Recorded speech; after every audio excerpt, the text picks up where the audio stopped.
Picture this. It is late 2025 in Beijing. A closed-door party meeting is underway, and on the table is a single document that quietly decides which chips get built, which robots get funded, and which industries live or die for the next decade. This is China's 15th five-year plan, the blueprint for 2026 to 2030, and it is not a campaign promise. It is closer to a national operating system upgrade written by engineers, not politicians. Here is the twist. While Western governments argue over bills, court cases, and election cycles, China is locking in a five-year script that points straight at 2035, the year it wants to reach mid-level developed status and, in its own words, basically realize socialist modernization. In Beijing, these plans read like systems design specs, with targets for productivity, middle-class size, and dominance in semiconductors, green energy, and advanced networks. In a moment, we will see why that engineer-led model could leave lawyer-led politics struggling to keep up. To understand why this matters for you, think about the clock each system runs on. In the United States, the House of Representatives lives on a two-year cycle, presidents on four, many European parliaments on four or five, often with fragile coalitions reshuffling in between. Climate law, AI rules, and chip subsidies can swing wildly with each new administration. In China, the 15th five-year plan is built through years of expert modeling and party bargaining, then cascades into provincial budgets, state-owned enterprise mandates, and bank lending quotas that ignore the daily news cycle. This is not just a nerdy governance debate. It is a direct contest over who sets the terms of the next era of computing, energy, and trade. China can place decade-long bets on advanced manufacturing, semiconductors, AI, quantum tech, and so-called 6G networks, then align education, infrastructure, and finance behind them. Meanwhile, U.S. programs like the CHIPS and Science Act or the Inflation Reduction Act face lawsuits, budget cliffs around 2026 or 2030, and constant political risk. The stakes are simple. Whoever can plan longer can build bigger. Inside Beijing, the 15th five-year plan works like a full-stack architecture. At the top, the Communist Party sets long-range goals, including that 2035 modernization target.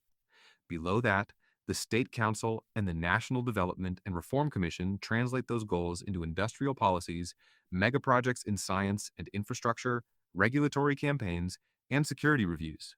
Then local governments turn those into land approvals, tax breaks, and procurement rules, while giants like China Mobile or CRRC bake the plan's targets into their investment and research roadmaps. But here is the part nobody expected 20 years ago. These plans are no longer just about steel output or highway length. Recent blueprints have folded in cybersecurity, data governance, the informatization of the military, and the resilience of food, energy, and critical minerals. The 15th plan goes further, explicitly tying chip fabrication plants, AI labs, rare earth mines, and even undersea cables to national security. For global tech and finance, this document is less a forecast and more a command. It signals which sectors China will overbuild, which foreign technologies it will try to replace, and where cooperation is still allowed. Driving all of this is a simple doctrine. No single foreign choke point can be allowed to exist. After years of sanctions and export controls, Chinese officials talk less about globalization and more about self-circulation, a domestic tech stack that can survive worst-case scenarios, from chip embargoes to a dollar funding squeeze.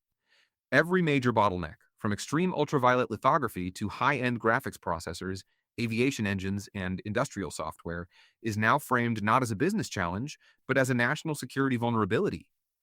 In a moment, we will look at how much money Beijing is willing to spend to close those gaps. Traditional workhorses like steel, chemicals, autos, shipbuilding, and textiles are not being abandoned. Instead, they are being forced through what planners call digital and green upgrades. Targets for robot density, energy efficiency, and emissions are written directly into provincial plans. Legacy factories are expected to swap foreign control systems and operating software for domestic industrial Internet of Things, homegrown controllers, and Chinese operating systems. At the same time, strategic sectors like semiconductors, advanced machine, and aerospace are treated not as catch-up goals, but as arenas where China wants outright dominance. Money follows this fortress logic at an enormous scale. Central and local governments already channel an estimated 1.5% to 2% of gross domestic product each year into industrial policy through subsidies, tax breaks, and state-backed funds. The 15th plan signals another expansion, with new big funds for chips, aerospace, and AI stacked on top of existing vehicles like the National Integrated Circuit Investment Fund. Policy banks are told to prioritize fab equipment, wide-body jets, commercial satellites, and high-end machine tools, while provinces compete to host wafer fabs and materials parks with cheap land and power. At the frontier, Beijing is not just chasing today's hot sectors, it is placing bets on tomorrow's.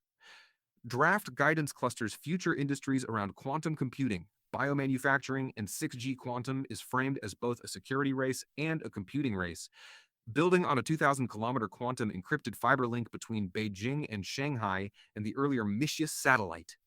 The new plan pushes for fault-tolerant prototypes, domestic cryogenic supply chains, and quantum-safe cryptography baked into finance and government systems. This is China trying to write the rules of the next computing era before it arrives. Biomanufacturing is treated as the next industrial platform, not just a niche biotech play. Policy papers describe biofoundries that can print enzymes, materials, and food at scale, with targets for thousands of engineered strains and millions of liters of fermentation capacity. Subsidies are expected for genome design software, DNA synthesis, bioreactors, and bio-based chemicals and fuels. On 6G, research programs are already probing terahertz bands and integrated sensing communication chips, with commercial pilots penciled in around 2030 and explicit calls to increase China's voting weight in global standards bodies. Even more speculative bets get line items. Brain-computer interfaces, embodied intelligence, meaning robots tightly coupled with AI and sensors, and fusion energy sit in a future bucket. State labs in places like Hefei and Sichuan run experimental fusion tokamaks, while robotics clusters in Shenzhen and Suzhou prototype humanoids for logistics and elder care. Crucially, none of this stops at the lab. The plan talks about whole-of-chain ecosystems, linking elite university programs, state-guided venture funds, industrial parks, government procurement, and export promotion into a single pipeline from idea to global market. Now, zoom out from tech and look at the economic engine underneath. Beijing's fortress thinking has a name: dual circulation. The idea is to make the domestic economy the primary driver of growth, while keeping enough global exposure to access technology, markets, and capital. That means shifting away from the old three horses of exports, property, and heavy infrastructure, and toward households. Officials talk about lifting the household income share of gross domestic product from roughly 45% toward levels above 55%, closer to South Korea or Japan.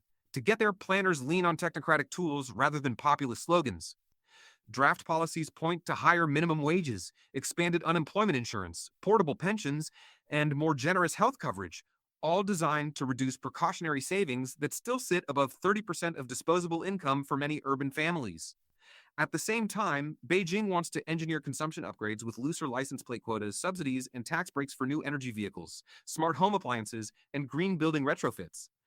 If households can reliably spend more, China can grow 4 to 5% a year on domestic demand alone.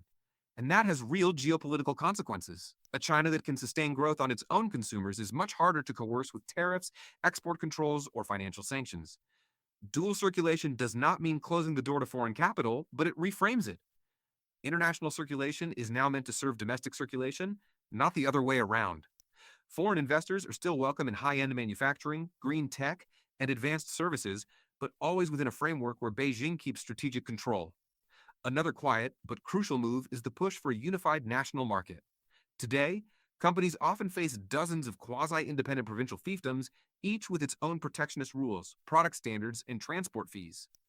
The 15th plan aims to tear many of those barriers down, so a battery maker in Anhui can face the same rules and access the same data platforms as a rival in Guangdong. If it works, China becomes a more seamless mega market, something foreign firms have long wanted, but now under stricter political terms. Running through all of this is a green revolution framed as industrial strategy. Beijing is expected to lock in targets that push non-fossil fuels toward roughly 1/4 of primary energy consumption by 2030, while driving carbon intensity well below 2005 levels. China already installs more solar capacity each year than the rest of the world combined and runs the largest onshore wind fleet. The next plan doubles down with ultra-high voltage transmission lines, nationwide smart grids, and large-scale energy storage to smooth out intermittent renewables. But here is the strategic twist. Green tech is climate policy, yes, but it is also export strategy. Chinese officials talk about the new three growth engines of solar, lithium batteries, and electric vehicles as the replacement for fading property booms and low-end manufacturing. With near total dominance in key hardware, from solar modules to battery supply chains, Beijing is betting that the world's decarbonization will run through Chinese factories. That changes who gets paid, who gets jobs, and who sets standards in the green transition. So, what does all this mean for you sitting outside those Beijing meetings? If you work in tech, energy, finance, or policy, this 5 year plan is effectively a map of where Chinese overcapacity, price wars, and breakthroughs are likely to hit next.